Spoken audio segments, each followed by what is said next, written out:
Welcome to our channel, ladies and gentlemen. The former Deputy President Rigathi Gachagua finally arrived home safely from the USA to a very jubilant and massive crowd that gave him a very resounding reception at JKIA. Now, for the first time, I must say that President William Samoei Ruto did well by listening to his advisors, because earlier on, there were calls to arrest Rigathi Gachagua to go and record a statement about the statements that he made while in the USA, that William Samoei Ruto met the Al-Shabaab group, and so this was tantamount to William being part of the terrorist group in the world. As we speak now, Rigathi is headed to Kamukunji, and so far so good. There are no any chaotic scenes that have been recorded now. Earlier in the day, there were fears in the country because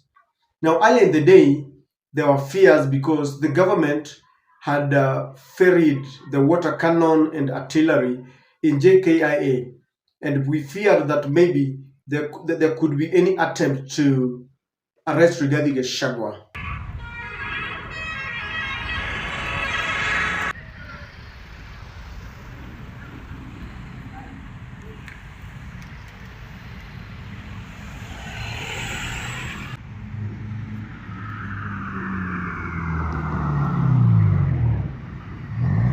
Now, Rigathi Gachagua supporters, the cousins, had also thronged JKIA ready to receive and protect Rigathi Gachagua. As early as 6, they were already there.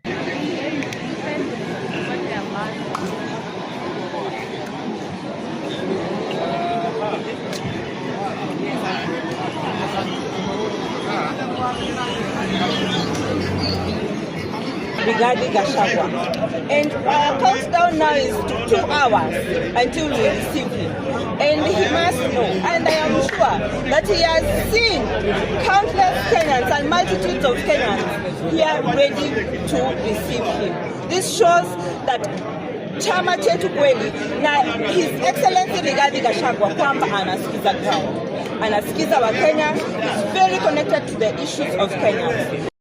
Now, as that crowd was swelling, the government realized that it was going to be very chaotic if they attempted to arrest Rigathi Gachagua. And so the NIS had advised them that they tell the country that they are not planning to arrest Rigathi Gachagua. So the Inspector General, Douglas Kanja, came out and cleared the air that Rigathi Gachagua is a passenger on board like any other passenger. They would not interfere with him. Kama polisi tunasema kuwasili kwake Bwana Rigathi kwetu ni kuwasili ya kawaida kama Mkenya mwingine ule anarejea injini. Kwa hivyo sisi hatuna shida hata kidogo. Akifika anafika na kuelekea kama wale wengine vile wanafanya, sio? Na ningekumbusha zaidi, sisi wajibu wetu ni moja, kuona tunaweka usalama vile inatakikana kwa nchi yetu yote, what we call safety and security to all the people. And so finally Rigathi Gachagua arrived to these Jubilant supporters because they have missed their king for so long.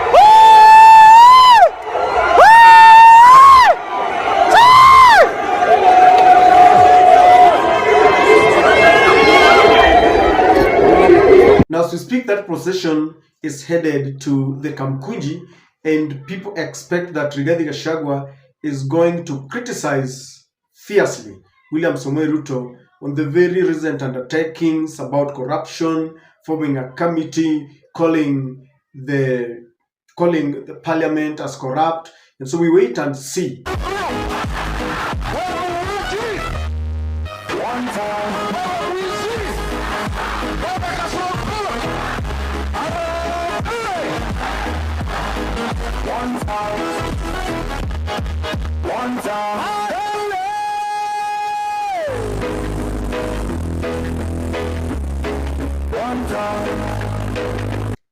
But in this video, ladies and gentlemen, I want to give you reasons why the government had to make a very urgent U-turn and decided that they were not going to interfere with Rigathi Gachagua. Kindly subscribe to our channel and click the notification bell to allow YouTube to notify you. Please like and share videos. Ladies and gentlemen, without much ado, the number one reason why the government would not attempt to touch Rigathi Gachagua is because currently, as we speak, members of parliament are united against William Samoei Ruto after William Ruto called them corrupt. In fact, as we speak, I think they're in Mombasa. They are holding a retreat and there are fears that they could even attempt to impeach William Ruto because they are not very happy having helped William Ruto to impeach Rigathi Gachagua, having helped William Ruto to pass the Finance Bill 2024 that was very controversial, that led youths to the street. And William Ruto, for him to arrest, for example, Rigathi Gachagua, he must have the support of the other regions. He must have the support of Wabunge, because each and every member of parliament represents a constituency. If they are united against you, the people might be united against you. With the kind of rebellion that William Ruto is facing, he cannot attempt to arrest Rigathi Gachagua now because it will backfire right on his face. So he decided he cannot add petrol to fire or salt to injury. William Ruto is now sitting at a very precarious situation. I'm sure he's not even settled in Japan, in Tokyo, where he is. So I think the fact that the whole parliament, in fact, both the two houses, the Senate and the National Assembly, are very mad at William Ruto. If he attempts to go for Rigathi Gachagua, then they will also join and support Rigathi Gachagua. Number two, the police is divided. That is the reality. The police is saying, we don't think this is the right time to create more chaos. We just allow Rigathi Gachagua. He's done nothing wrong. Even if you want Rigathi Gachagua to record a statement, please, there are other ways of doing it rather than subjecting us to another chaotic scene where we have to fight with wananchi. And already as we speak, they understand that you are sent to the streets, you obey orders, and then you are left alone. Look at what happened to the OCPD Nairobi Central Station. Look at what happened to the other policeman who shot that hawker. A time has come when there's a lot of pressure. Civil rights activists, human rights activists, they are all over.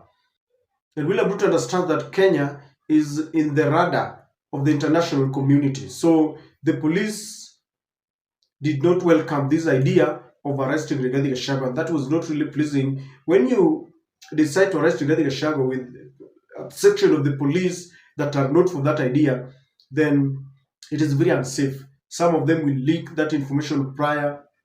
They will go to social media. You've seen the way there is a rebellion within even the police force. So he decided he better wait for a united team, because you cannot go to a battle when your team is divided. Number three, the numbers were swelling and the crowd was becoming bigger and bigger. The police would not attempt, because those people went there after being rallied and mobilized by the deputy party leader and the whole team of DCP, who had said, we are going to protect our cousin, our king, because the government has got clandestine plans to arrest him. So obviously it was going to be very chaotic. They were going to shoot at people.